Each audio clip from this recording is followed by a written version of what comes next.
તો ભાઈ જો ફાઇનલી આપણે માઇક કનેક્ટ થઈ ગયું છે જો, અને અત્યારે જે અવાજ આવી રહ્યો છે ને માઇકમાંથી જ આવી રહ્યો છે.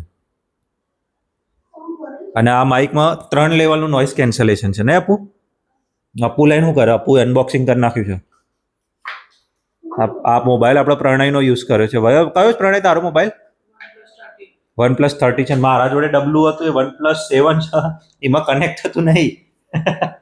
એટલે અમારે ફોન બદલવાનો સમય થઈ ગયો ને પ્રણય. આમાં એક વસ્તુ મસ્ત છે OnePlus 13 માં અલ્ટ્રા વાઇડ જે વિડીયો રેકોર્ડિંગ કરે છે ને એનું રિઝલ્ટ જ કોઈક જોરદાર આવે. દેખો વાઇડ એંગલમાં કેવો આખો રૂમ કવર થાય છે, મારા ફોનમાં કવર નતો થતો.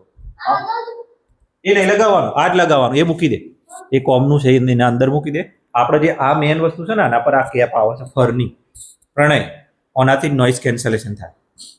એટલે છે ને માઇક કમ્પ્લીટ થઈ ગયું. આમ ખાલી પ્લગ કરીને સ્વિચ ચાલુ કરીને સીધું કનેક્ટ થઈ જાય. ખાલી OTG ઓન કરવાનું હોય. જો પ્રણય રિઝલ્ટ કેવો આવે છે ફોનનું માઇકનું બેનું બહુ મસ્ત.